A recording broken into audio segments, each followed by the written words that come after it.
Halo, Assalamualaikum warahmatullahi wabarakatuh. Selamat datang di channel YouTube Matematika Kece, channel YouTube yang berbagi ilmu tentang materi-materi pembelajaran matematika. Untuk video kali ini, kita akan membahas materi matematika kelas 7 tentang bentuk aljabar. Simak terus videonya ya.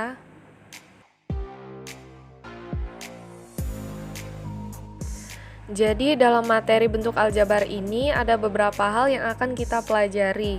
Yang pertama, mengenal bentuk aljabar. Kemudian yang kedua, memahami penjumlahan dan pengurangan bentuk aljabar. Yang ketiga, memahami perkalian bentuk aljabar. Yang keempat, memahami pembagian bentuk aljabar. Dan yang terakhir itu memahami bagaimana cara menyelesaikan pecahan bentuk aljabar. Oke, langsung saja kita bahas materi yang pertama, yaitu mengenal bentuk aljabar. Jadi bentuk aljabar ini merupakan salah satu bentuk bilangan matematika yang disertai dengan variabel tertentu. Ada beberapa unsur-unsur aljabar, yaitu ada variabel, konstanta, koefisien, dan suku. Nah, kita akan bahas unsur-unsur aljabar ini secara mendetail ya. Jadi variabel ini merupakan lambang pengganti bilangan yang belum diketahui nilainya dan biasanya dilambangkan dengan huruf kecil. Kemudian ada konstanta, yaitu bilangan yang tidak mengandung variabel dan sudah diketahui nilainya dengan jelas. Kemudian koefisien yang merupakan faktor konstanta dari suatu suku pada bentuk aljabar. Dan yang terakhir itu ada suku yang merupakan variabel beserta koefisiennya atau konstanta pada bentuk aljabar yang dipisahkan oleh operasi jumlah atau selisih. Nah, di sini ada sukunya, yaitu 2x pangkat 2 plus 4xy plus 7x min y min 8. Nah, x, kita lihat di sana, x yang di atasnya ada tanda panah. Jadi, x ini merupakan variabel ya, karena dia dilambangkan dengan huruf kecil. Kemudian ada juga xy, nah xy ini juga merupakan variabel. Kemudian x juga variabel, min y juga variabel ya. Kemudian kita lihat 4 ini merupakan koefisien ya. Dia merupakan faktor konstanta dari xy, kemudian 7 juga koefisien, dan min 8 ini merupakan konstanta.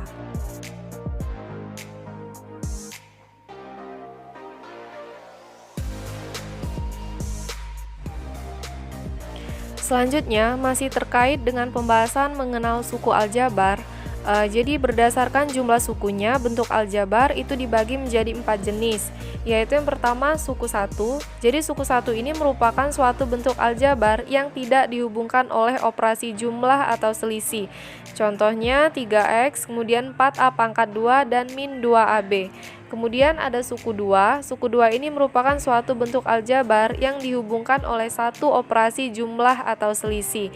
Contohnya a pangkat 2 plus 2 dan x plus 2y. Kemudian ada suku 3. Suku 3 ini merupakan suatu bentuk aljabar yang dihubungkan oleh dua operasi jumlah atau selisih. Contohnya 5x pangkat 2 min 7x plus 5, dan yang terakhir yaitu suku banyak. Nah, suku banyak ini merupakan suatu bentuk aljabar yang terdiri dari lebih dari 3 suku. Contohnya 3xy plus 2x min y plus 6.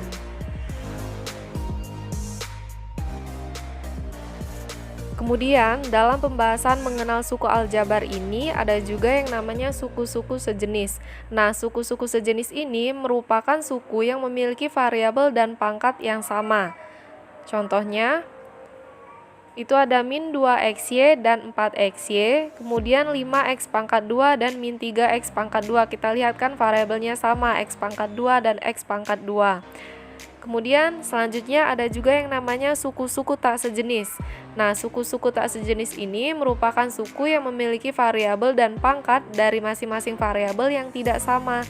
Contohnya 2x plus 3 dan 2a pangkat 2, kemudian 2x pangkat 2 plus x min 1 dan 3x plus y min 2.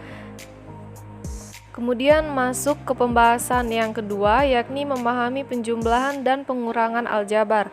Pada dasarnya, sifat-sifat penjumlahan dan pengurangan yang berlaku pada bilangan real juga berlaku pada penjumlahan dan pengurangan bentuk aljabar. Jadi ada sifat komutatif atau pertukaran, Jadi ketika ada nilainya A plus B ditukarkan dengan B plus A, itu hasilnya sama saja ya. Kemudian yang kedua ada yang namanya sifat asosiatif, atau dengan kata lain biasanya disebut dengan pengelompokan. A plus B plus C sama dengan A plus B plus C ya.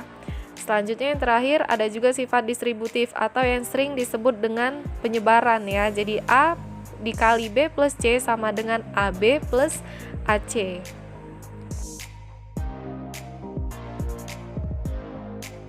Oke, langsung saja kita bahas contoh soalnya. Jadi di sini soalnya sederhanakan bentuk-bentuk aljabar berikut. Ada 3 soal, kita langsung bahas saja. Yang A itu ada 7mn ditambah 5mn ya. Jadi kalau misalkan variabelnya sama, yang kita jumlahkan itu cukup koefisiennya saja. Jadi 7 sama 5 nya kita jumlahkan dengan variabelnya tetap mn. Jadi 7 ditambah 5 sama dengan 12. Jadi hasilnya sama dengan 12mn. Kemudian yang bagian B, 15x ditambah 5 ditambah 5x ditambah 4. Langkah pertama yang harus kita kerjakan yaitu kita dekatkan dulu suku-suku yang sejenis. Jadi 15x tambah 5x tambah 5 ditambah 4. Jadi 15 tambah 5 karena sejenis kita jumlahkan sama dengan 20x dan ditambah 5 tambah 4-nya 9. Jadi hasilnya 20x plus 9.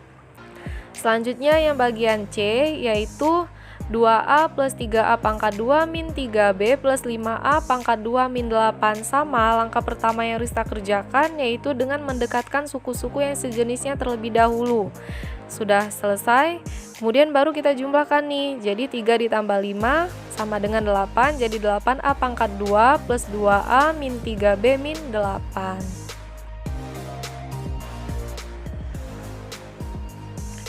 Lanjut ke materi berikutnya yaitu memahami perkalian bentuk aljabar. Sifat distributif merupakan konsep dasar dari perkalian pada bentuk aljabar. Yang pertama ada perkalian suku 1 dan suku 2. Jadi bentuk umumnya seperti ini ya. Ketika A dikali X plus B itu sama dengan A, kita kalikan dulu dengan X, kemudian dijumlahkan dengan A dikali B. Jadi sama dengan AX ditambah AB. Kemudian yang kedua ada perkalian suku 2 dan suku 2. Nah, bentuk umumnya X plus A dikali X plus B ini sama dengan X pangkat 2 plus A plus BX plus AB. Selanjutnya ada juga yang namanya bilangan berpangkat. Nah, bilangan berpangkat ini didefinisikan sebagai perkalian berulang. Misalkan ada yang namanya A pangkat N. Nah, A pangkat N ini artinya nanti kita kalikan A-nya sebanyak N kali. Jadi sebanyak pangkatnya. Untuk A merupakan bilangan real dan N merupakan bilangan asli.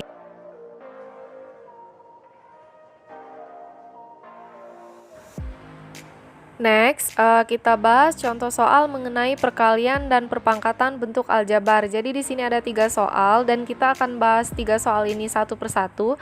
Yang pertama, tentukan hasil perkalian dari bentuk berikut. Yang A, 3x dikali 4x plus 5 ya. Jadi kita kalikan sesuai dengan sifat distributif. 3x kita kalikan dengan 4x, kemudian ditambah 3x dikali 5. 3x dikali 4x sama dengan 12x pangkat 2 ditambah 3x kali 5 sama dengan 15x. Jadi hasilnya 12x pangkat 2 plus 15x. Yang bagian B, x plus y dikali x min 6. X dikali x pangkat 2, x dikali min 6, min 6x, y dikali x y, kemudian y dikali min 6, min 6y. Nah, karena bentuknya sudah seperti ini, tinggal kita dekatkan suku-suku yang sejenis dan ternyata tidak ada suku-suku yang sejenis ya. Jadi bentuknya sudah sederhana seperti ini. Kemudian kita bahas yang nomor 2, itu tentukan hasil perpangkatan dari 4x pangkat 2. Nah, kalau bentuknya seperti ini, itu semua yang ada di dalam kurung kita pangkatkan dengan 2. 4 pangkat 2 dikali x pangkat 2. 4 pangkat 2, 16. Jadi hasilnya 16x pangkat 2. Kemudian yang terakhir yang nomor 3, sederhanakan bentuk perpangkatan dari 5 dikali 3A plus 2 pangkat 4. Kalau seperti ini, itu kita selesaikan bentuk perpangkatannya terlebih dahulu. Jadi nanti hasilnya sama dengan 5 dikali 3A pangkat 4 ditambah 2 pangkat 4. Jadi 5 dikali 3A pangkat 4 ditambah 16. 5 dikali 3A pangkat 4, 15A pangkat 4 ditambah 5 dikali 16 sama dengan 80. Jadi hasilnya 15A pangkat 4 plus 80. Next, kita lanjut ke pembahasan selanjutnya, yaitu memahami pembagian bentuk aljabar. Pembagian bentuk aljabar ini akan lebih mudah diselesaikan jika diubah menjadi bentuk pecahan. Jadi seperti ini nih bentuk umumnya. Ya, jadi kita rubah dulu pembagiannya ke dalam bentuk pecahan. Oke, langsung saja kita bahas contoh soal mengenai pembagian bentuk aljabar. Soalnya sederhanakan bentuk aljabar berikut, ada 2 soal ya.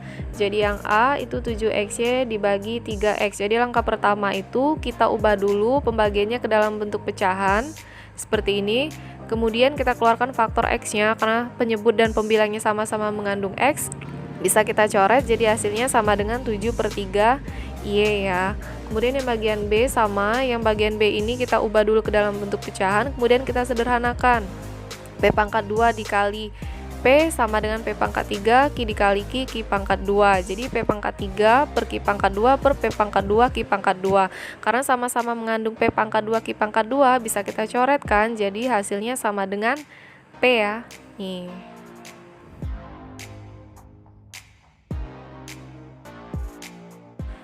Next, kita bahas materi selanjutnya, yaitu memahami cara menyelesaikan pecahan bentuk aljabar. Yang pertama, penjumlahan dan pengurangan pecahan bentuk aljabar. Cara menjumlahkan atau mengurangkan pecahan pada bentuk aljabar ini sama dengan menjumlahkan dan mengurangkan pada pecahan biasa, yaitu dengan menyamakan penyebutnya terlebih dahulu. A per BX plus minus C per DY ini sama dengan ADX plus minus BCY per BD ya. Kemudian yang kedua, perkalian pecahan bentuk aljabar. Nah, cara mengalikan pecahan bentuk aljabar ini juga sama dengan mengalikan pecahan biasa. Bentuk umumnya A per B dikali C per D ini sama dengan AC per BD. Jadi pembilang dikali pembilang dan penyebut dikali penyebut. Kemudian yang ketiga ada pembagian pecahan bentuk aljabar. Nah, kalau untuk pembagian ini sama juga dengan pembagian pecahan biasa. A per B dibagi C per D ini sama dengan A per B dikali D per C. Jadi dibalik ya, sama dengan AD per BC.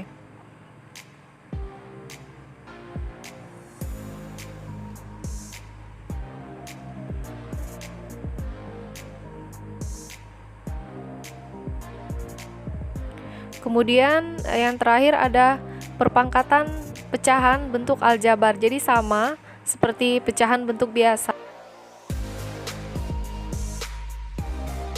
Oke, sampai di sini dulu pembahasan mengenai bentuk aljabar. Mohon maaf atas segala kekurangan ya. Semoga bisa bermanfaat. Thanks for watching. Wassalamualaikum warahmatullahi wabarakatuh.